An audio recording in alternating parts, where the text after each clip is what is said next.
नमस्कार साथियों, आप लोगों का बहुत बहुत स्वागत है आपके अपने YouTube चैनल प्रेरणा स्टडी सेंटर पे। तो हम लोग क्लास 11th की जो मैथ है एनसीईआरटी उसमें समुच्चय चैप्टर को पढ़ रहे थे। तो उसमें थ्योरी के आपको 5 वीडियो प्रोवाइड कर दिए गए हैं।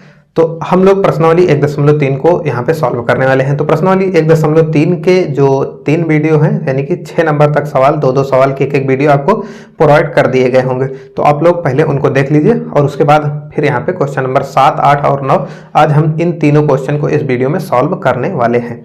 तो यहाँ पे देखिए क्वेश्चन नंबर 7 आपको बोर्ड पर लिखा हुआ दिख रहा है। तो यहाँ पे एक कटिंग भी लगी होगी क्वेश्चन नंबर 7 की, आप चाहे तो उससे मैच कर सकते हैं। तो बेसिकली इसमें जो अपना एडिशन यहाँ पे थ्योरी लिखी हुई है, तो इसमें हमें सिंपल इतना कहना है कि ये जो अपना अंतराल रूप में लिखा हुआ है इसको हमें समुच्चय निर्माण विधि में लिखना है। तो अब आइए इसको हम लोग लिखना स्टार्ट करते हैं। तो देखिए इसको हम लोग कैसे लिखेंगे, तो इसको हम लोग पहले तो समुच्चय निर्माण विधि में एक मझले ब्रैकेट का यूज किया जाता है, एक्स लगाया जाता है, कॉलन लगाया जाता है, फिर से एक्स लिखा जाता है और इसका विशेष गुण। तो ये सारे के सारे एक रियल नंबर होंगे और यहाँ पे इसका जब यूज किया जाता है तो -3 और 0। तो ऐसा हम लोग लिखते हैं कि जो छोटी संख्या होती है उसको लिखते हैं, फिर उसके बाद एक्स लिखते हैं, फिर उसके बाद थोड़ा सा गैप देके बड़ी वाली संख्या को लिखते हैं। अब अगर यहाँ पे ओपन है यानी कि छोटा ब्रैकेट यूज किया जाए या कुछ इस तरह का सिंबल यूज किया जाए, यानी कि बाहर की ओर यदि बड़ा ब्रैकेट खुले या छोटा ब्रैकेट का यूज किया जाए तो ये ओपन इंटरवल कहलाता है। तो इसके लिए हम लोग सिंबल ये वाला लगा देते हैं।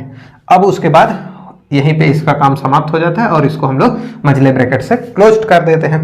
अब उसके बाद बात करें दूसरे पे, तो देखिए यहाँ पे क्लोज इंटरवल का यूज हुआ है। तो इसको लिखने के लिए हम लोग क्या करते हैं, बेसिकली एक्स सच दैट, यहाँ पे एक्स लिखते हैं, उसके बाद ये बिलोंग करेंगे आर से, तो बिलोंग करेंगे ही, कॉमा लगाते हैं, यहाँ पे भी आप लोग कॉमा लगा लीजिएगा। उसके बाद यहाँ पे छोटी वैल्यू कौन सी है, तो 6 लिखते हैं, उसके बाद थोड़ा गैप देते हैं, एक्स लिखते हैं, फिर बड़ी वैल्यू को लिखते हैं, 12 लिखते हैं। अब उसके बाद यहाँ पे देखिए, तो यहाँ पे क्लोज है तो इस वजह से यहाँ पे इस साइन के साथ एक इक्वल का साइन आएगा, और यहाँ पे 12 पे भी क्लोज है तो यहाँ पे भी क्लोज के साथ एक इक्वल का साइन आ जाता है। इसको मझले ब्रैकेट से बंद कर दिया जाता है। तो ये हो जाता है अपना समुच्चय निर्माण विधि में इसका निरूपण।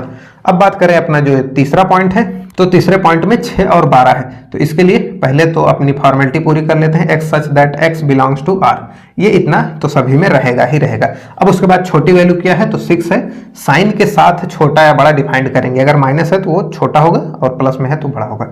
तो इस तरह से, तो यहाँ पे 6 है, थोड़ा सा गैप देंगे, एक्स लिखेंगे, थोड़ा सा गैप देके बड़ी वाली वैल्यू को लिख देंगे, 12 को लिख दिया।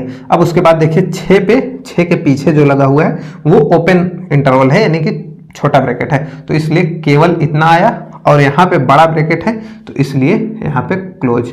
तो अगर आप भूल जाए तो देखिए ये क्या है, बेसिकली ये जो स्मॉल का साइन है इसी को गोल कर दिया गया है, तो ये इस तरह से हो जाता है, यानी कि इससे मिलता जुलता साइन है। और ये यहाँ पे देखिए, यहाँ पे नीचे इसके भी है तो इसके भी नीचे लगा दिया जाए तो ये क्लोज। ऐसा याद करने का एक तरीका हो सकता है। तो अब यहाँ पे देखिए -23 और 5 है, तो इसको हम लोग पहले फॉर्मेलिटी पूरी करते हैं, X such that X belongs to R, यानी कि सभी रियल है एक्स। अब उसके बाद छोटी वैल्यू, तो छोटी वैल्यू -23 है, उसके बाद थोड़ा गैप देके x लिखेंगे, फिर थोड़ा गैप देंगे और यहाँ पे 5 लिखेंगे। तो अब देखिए 23 पे ये क्लोज है तो इस वजह से ये वाला साइन नीचे इक्वल आया, और यहाँ पे 5 पे ओपन है तो ये वाला साइज, मझले ब्रैकेट को यहाँ पे बंद कर देते, यहाँ पे भूल गए थे यहाँ पे बंद कर लीजिए। तो इस तरह से इसका निरूपण जो है अंतराल से ये समुच्चय निर्माण विधि में हो जाता है। तो क्वेश्चन नंबर 7 के ये 4 उप पार्ट थे, तो ये सभी चारों उपभाग सॉल्व हो चुके हैं। तो उम्मीद है कि आपको ये दी गई जानकारी समझ में आ गई होगी। तो अब आइए बढ़ते हैं अपना जो नेक्स्ट क्वेश्चन है, क्वेश्चन नंबर 8 पे। तो अब यहाँ पे क्वेश्चन नंबर 8 की कटिंग भी दिख रही होगी और यहाँ पे क्वेश्चन नंबर 8 को शॉर्टकट में लिख भी दिया गया है। तो अब क्वेश्चन नंबर 8 को सॉल्व करते हैं हम लोग। तो बेसिकली इसमें हमें इतना बताना है कि इन दोनों का जो एक सार्वत्रिक समुच्चय हो, यानी कि एक समुच्चय ऐसा है, एक समुच्चय ऐसा है। इसी को चाहे तो हम लोग ऐसा भी लिख सकते थे, एक्स सच दैट एक्स समकोण त्रिभुजों का समुच्चय है, समकोण त्रिभुज है, और यहाँ पे लिख सकते थे कि समद्विबाहु त्रिभुज है, एक्स सच दैट ऐसा लिख सकते थे, लेकिन इतना ही किताब में दिया है, इतना ही लिखा गया है यहाँ पे।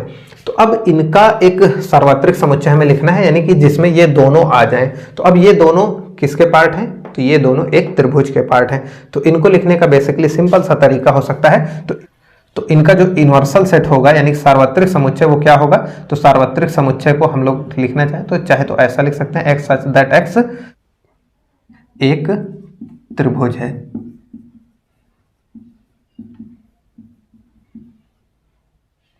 तो ये हो जाता है सिंपल इसका लिखने का तरीका। या चाहे ऐसा लिख सकते हैं या इन सभी का एक तरह से और लिख सकते हैं कि सभी त्रिभुज का समुच्चय, सभी त्रिभुजों का समुच्चय।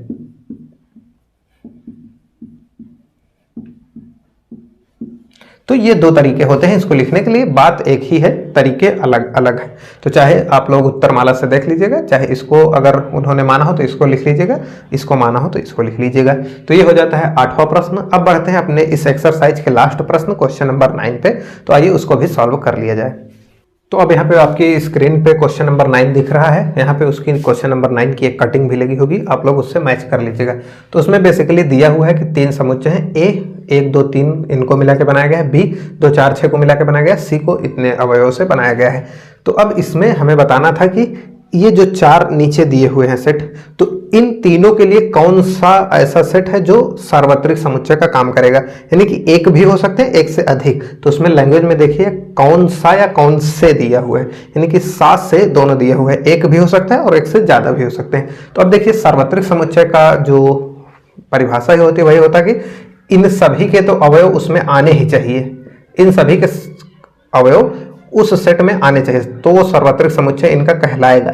और कुछ ज्यादा अवयव हो जाए तब भी वो सार्वत्रिक समुच्चय कहलाएगा, लेकिन इनके सारे के सारे अवयव तो आने ही चाहिए, एक भी छूटना नहीं चाहिए। तो अब मैच कराते हैं। तो देखिए इसमें 1 है, 2 1 3 5 है। तो देखिए 1 3 5 ये तो है, इसमें 2 4 6 2 4 6 है। यहाँ पे 2, यहाँ पे 0 2 0 भी है, 2 भी है, 4 भी है, 6 भी है, 8 नहीं है। तो ये पहला ऑप्शन इससे बाहर हो जाता है। 5 ये तो होगा ही नहीं, क्योंकि 5 ऐसा कोई है ही नहीं इसमें, तो सभी अवयव इसमें तो मैच नहीं करेंगे। तो अब तीसरा बात की जाए तो यहाँ पे देखिए 1 है इसमें, 3 है इसमें, 5 है इसमें, और इसकी बात की जाए तो 2 है इसमें, 4 है, 6 है, और इसकी बात की जाए 0 है, 2 है, 4 है, 6 है, 8 है। कुछ ज्यादा भी है, 9 और 10 तो ज्यादा हो सकते हैं, लेकिन इतने सारे कम से कम होने चाहिए। इसकी बात की जाए तो ये तो है, ये वाला नहीं था, ये वाला था। अब उसके बाद इसकी बात की जाए तो 1 है, देखिए इसमें 0 इसमें है, इसमें कहीं 0 दिख नहीं रहा है, तो ये भी बेसिकली नहीं होगा। बाकी सारी चीजें हो सकता है मैच कर रहे हैं, हाँ सारी चीजें मैच कर रहे हैं, 1 3 5 वगैरह सब कुछ है। ये 0 1 आकर इसको बाहर कर देता था, तो इसमें केवल यही है। तो वही पूछा गया था कि इनमें कौन सा है, तो ये तीसरा वाला है। तो तीसरा जो है वो समुच्चय ABC का सार्वत्रिक समुच्चय है, सार्वत्रिक समुच्चय है। तो इस क्वेश्चन नंबर 9 के साथ ही यह चैप्टर समाप्त हो जाता है, जो अपनी प्रश्नावली 1.3 थी। तो उम्मीद है कि आपको इसमें बताई गई जानकारी समझ में आई होगी। अगर वीडियो अच्छा लगा हो, जानकारी समझ में आई हो, तो वीडियो को लाइक करके दोस्तों के साथ शेयर करना मत भूलिएगा। चैनल को सब्सक्राइब करके बेल आइकन को प्रेस कर लीजिए, जिससे कि जब भी कोई नई वीडियो अपलोड की जाए तो उसका नोटिफिकेशन आपके पास पहुंच जाए। मिलते हैं नेक्स्ट वीडियो में, तब तक के लिए जय हिंद।